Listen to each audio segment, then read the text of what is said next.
Jaksa menuntut mantan Mendikbudristek Nadiem Makarim 18 tahun penjara, bahkan ditambah 9 tahun lagi jika Nadiem tak membayar uang pengganti 5,6 triliun rupiah. Lantas sudah tepatkah tuntutan jaksa kepada Nadiem ini? Lebih lengkap kita akan membahasnya bersama pakar hukum pidana Yenti Garnasi. Bu Yenti, selamat sore.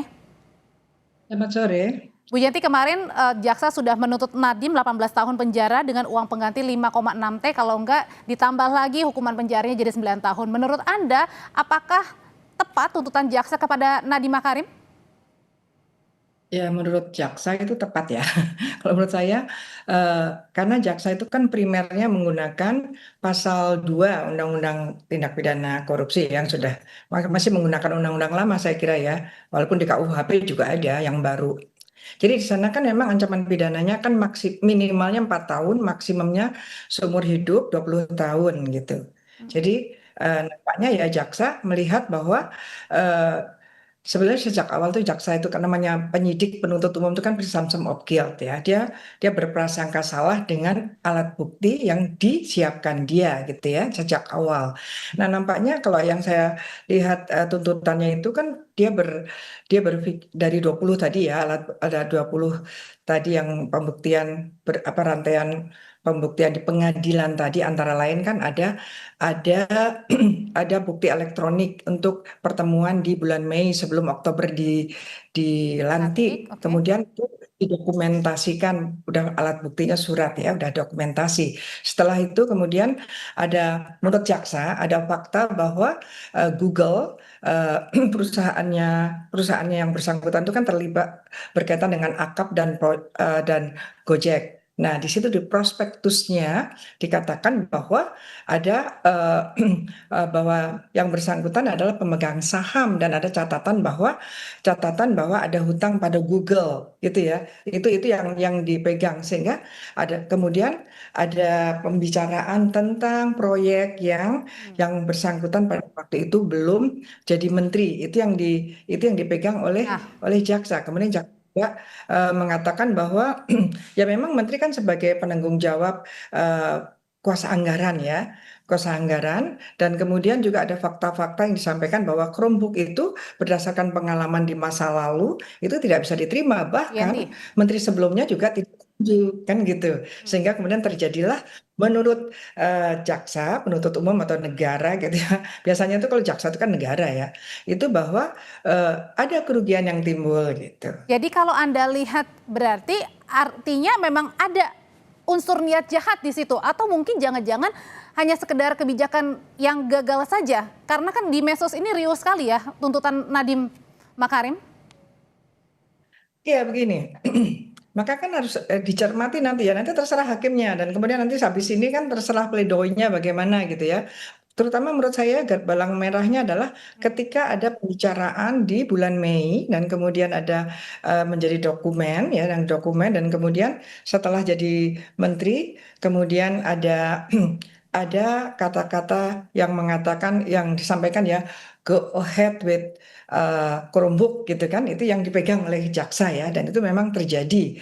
Kemudian ada beberapa fakta-fakta yang orang-orang nggak setuju dan sebagainya kemudian dipecat gitu ya. Nah, ini semua dilakukannya dengan jadi gini, mens rea itu kan semua itu dilakukan dengan terpaksa atau memang ya dia ingin melakukan itu dan kemudian akan mengetahui bahwa akibat dari perbuatan itu menimbulkan seperti itu.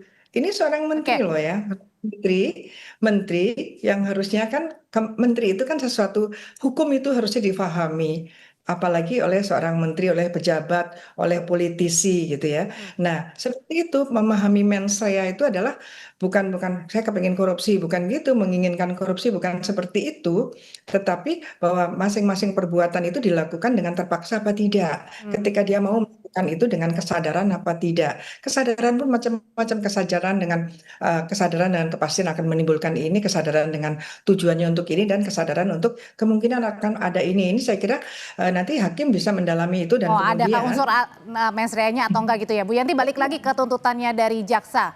Bu Yenti, ini kan 18 tahun, 5,6 triliun uang penggantinya, kalau enggak ditambah ke 9 tahun penjara lagi. Menurut Nadiem di situ ini lebih besar dari kasus teroris atau kasus terorisme. Menurut Anda? jadi ancaman pidana ya, ancaman pidana itu kalau untuk korupsi itu kan memang ancaman pidana di pasal tersebut. Karena menurut jaksa kemarin dia kan primer dan sekunder ya. Primernya itu adalah pasal 2, kemudian pasal 3. Dan mereka sangat yakin bahwa itu pasal 2 gitu ya. Pasal 2 yang tadi saya sampaikan penyalahgunaan kewenangan gitu ya, penyalahgunaan yang menimbulkan kerugian untuk orang lain maupun dirinya ya karena dia menyalahgunakan kewenangan dan menimbulkan kerugian negara. Itu adalah eh, hal-hal yang perlu dibuktikan ya dan itu Oke, semua dilakukan dengan sengaja gitu ya dan kemudian Bu Yenti. bahwa kami bagaimana lebih tinggi gitu kan ancamannya tadi itu minimal 4 tahun maksimumnya adalah seumur hidup atau 20 Nah, tahun atau dan seumur hidup gitu Bu Yenti, ini ya. berbicara kita kembali lagi ke bayar uang penggantinya sebesar 5,6 triliun rupiah begitu ya. Nah ini kan lebih besar ternyata dari perhitungan kerugian negara. Ini lazim nggak sih Bu Yenti dengan uang pengganti yang lebih besar dari kerugian negara?